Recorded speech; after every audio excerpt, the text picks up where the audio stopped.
Terima kasih pemirsa, Anda masih bersama kami di Anyus Siang bersama saya Bibi Kristami dan rekan saya Pram Senjaya. Ya, selanjutnya pemirsa, pengemudi mobil Brio yang mobilnya dirusak oleh Giorgio Ramadan, pengemudi Fortuner hitam cabut laporan kepolisiannya. Ya, korban sepakat berdamai karena ada etikat baik dari pelaku.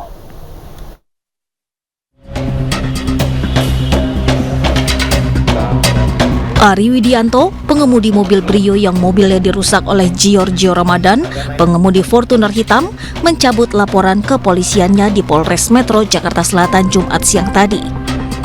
Ari mengatakan telah sepakat berdamai dengan pengemudi Fortuner dengan alasan selain kooperatif, pihak keluarga Giorgio Ramadan telah bertanggung jawab menanggung semua biaya kerugian yang dialaminya.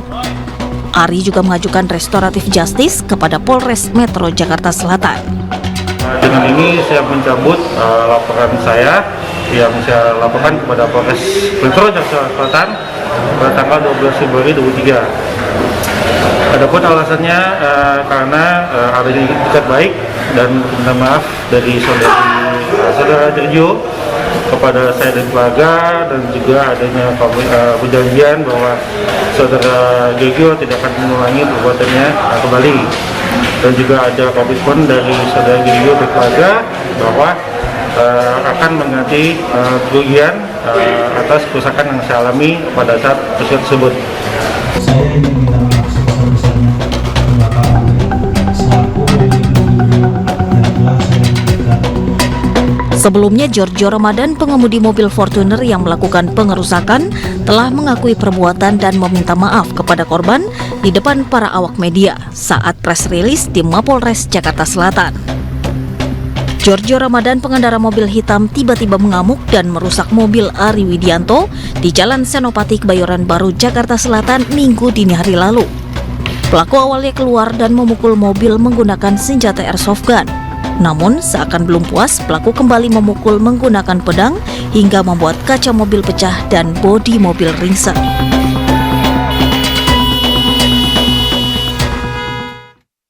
Sementara itu pemirsa, pemilik mobil yang diseruduk singa di Taman Safari Indonesia 2 Pasuruan, Jawa Timur akhirnya mendapatkan ganti rugi.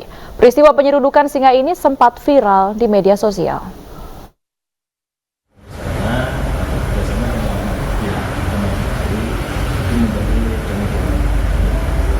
Secara manajemen kami mohon atas keterlambatan ini kemungkinan kami belum dapat informasi ya.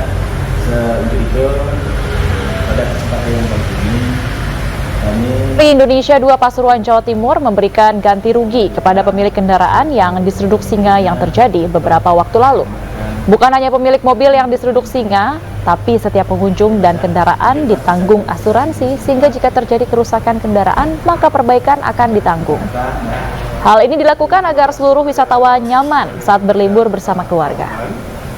Saya tidak langsung lapor ke kantor. Sebelumnya, 2 ekor singa di Taman Safari Prigen Pasuruan, Jawa Timur bertarung hingga menghantam mobil pengunjung. Video itu pun viral di media sosial. Video yang direkam dari penumpang mobil memperlihatkan 2 ekor singa di Taman Safari Prigen Pasuruan, Jawa Timur yang tengah bertarung. Kedua ekor singa ini berkejaran menuju jalan dan menabrak mobil pengunjung hingga lampu belakangnya pecah.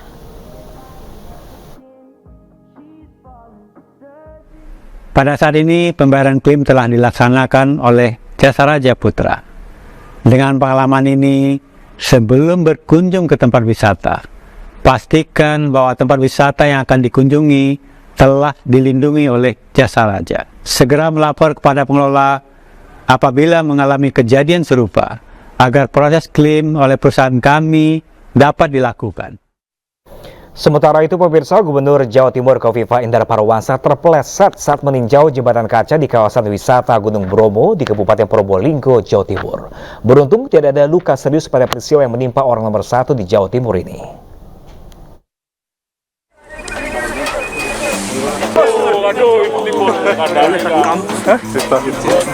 Inilah detik-detik saat Gubernur Jawa Timur Khofifah Indar Parawansa terjatuh saat meninjau jembatan kaca di kawasan wisata Gunung Bromo di Desa Ngadisari, Kecamatan Sukapura, Kabupaten Probolinggo. Khofifah terpleset saat mencoba melintas jembatan. Saat kejadian, kondisi di kawasan Jembatan Kaca tengah gerimis. Diduga kaca menjadi licin karena terkena air. Tidak ada luka serius dialami Khofifah Indar Parawansa. Usai terpleset, dirinya pun melanjutkan menjajal sensasi jembatan kaca. Di sisi lain, Khofifah Indar Parawansa mengaku bangga dengan keberadaan jembatan kaca ini. Dirinya menilai keberadaan jembatan kaca bisa menopang dan mengangkat destinasi wisata di kawasan Gunung Bromo. Ada kekuatan baru di destinasi wisata TNBTS ini dikerjakan oleh putra-putri bangsa yang ingin mendedikasikan karyanya. Jembatan kaca yang memiliki panjang 120 meter dan berada di ketinggian 80 meter ini merupakan usulan Gubernur Jawa Timur Khofifah Indar Parawansa yang juga akan dibangun di kawasan Lumajang, Malang. Dari Probolinggo, Jawa Timur, Hana Purwadi, iNews melaporkan. Pemirsa, puluhan pelajar di Bojonegoro, Jawa Timur harus bertaruh nyawa untuk berangkat atau pulang sekolah dengan menyeberangi Sungai Bengawan Solo, menaiki perahu. Hal tersebut lantaran kondisi sungai terpanjang di Pulau Jawa ini arusnya cukup deras karena berada pada level siaga bencana banjir.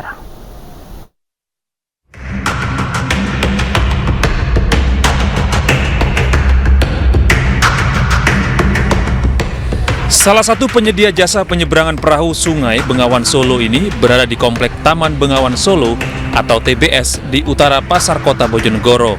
Selalu diserbu para pelajar setiap jam berangkat maupun pulang sekolah.